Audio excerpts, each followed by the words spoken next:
Have you ever felt like your world is just too loud? Not just the traffic outside your window or the music your neighbor plays at 2 a.m. I'm talking about a deeper noise, an internal relentless hum that never seems to stop. For the longest time, that was my reality. My world was made of noise. It wasn't something I could just turn off.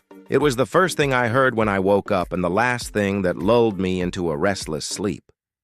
It was a constant companion, a shadow that followed me everywhere. It was in the quiet moments, in the bustling crowds, in the conversations I tried so hard to focus on. Imagine trying to listen to a beautiful piece of music, but someone's constantly whispering in your ear, just loud enough to be distracting. Now imagine that whisper never, ever goes away. I remember sitting in coffee shops, watching people laugh and chat, and feeling completely isolated. They seemed to exist in a world of clarity while I was trapped in a staticky bubble. The noise made it hard to think, hard to connect, hard to just be. It was exhausting. I tried everything: noise-canceling headphones, white noise machines, meditation apps that promised inner peace. And for a while, they'd offer a fleeting moment of relief, like a gasp of fresh air before being pulled back underwater. But they were just temporary fixes, masking the symptom without touching the cause. The turning point for me wasn't some magic pill or a sudden miracle. It was a gradual, painstaking process of learning to listen differently. Instead of fighting the noise, I started to get curious about it. What was it trying to tell me? I started a journal. Not just writing down my thoughts, but trying to describe the noise itself. Was it a high-pitched ring today? A low, rumbling drone? Did it change with my mood? My diet? The amount of sleep I got? This simple act of observation started to shift my relationship with it. It was no longer this terrifying, unknown monster. It was just a thing, a part of my sensory experience, but not the entirety of it.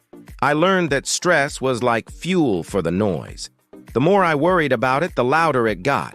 It was a vicious cycle. So I started focusing on managing my stress in a more fundamental way. I took up walking, not power walking with a podcast blasting, but slow, deliberate walking in nature. I'd go to the park and just listen. At first, all I could hear was the internal static. But slowly, other sounds started to break through. The rustle of leaves, a bird calling out to its mate, the distant laughter of children playing. I learned to focus on these external sounds, to anchor my attention to them.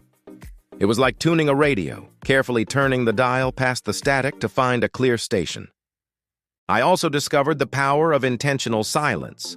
Not the anechoic chamber kind of silence, which can actually make internal noise seem louder, but a gentle, chosen quiet.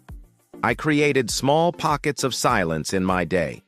5 minutes in the morning with no phone, no TV, just me and a cup of tea. 5 minutes in the car after work before walking into the house. These weren't about escaping the noise anymore. They were about creating space for other things to exist alongside it. It was during this time that I realized the noise wasn't just physical. It was emotional. It was the chatter of self-doubt, the replay of past mistakes, the anxiety about the future. It was the constant pressure to be productive, to be connected, to be on all the time. Our modern world is built on a foundation of noise, both audible and digital. We are constantly bombarded with information, notifications, and the curated lives of others. This external chaos was feeding my internal chaos. So, I did a digital declutter. I muted notifications. I unfollowed accounts that made me feel anxious or inadequate. I set boundaries with my screen time. It felt radical at first, almost like I was disconnecting from the world. But in reality, I was reconnecting with myself. The less I consumed, the more I could create.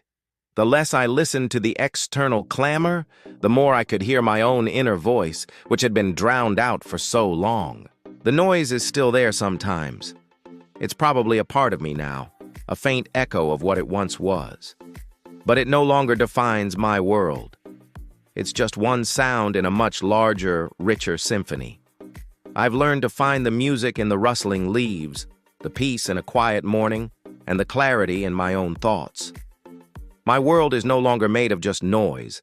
It's made of choice. The choice to tune out the static and tune into the life that's happening right in front of me. If you're living in a world of noise, please know you're not alone. The journey out of it isn't about finding a magic off switch. It's about learning to be your own sound engineer, to gently adjust the levels to amplify the sounds that bring you joy and peace, and to lower the volume on the ones that don't. It's about reclaiming your own personal soundscape. Thank you so much for spending this time with me. If this story resonated with you, I'd be so grateful if you'd like this video and subscribe to the channel. I'd love to hear about your own experiences with noise, both internal and external, in the comments below. Let's continue the conversation.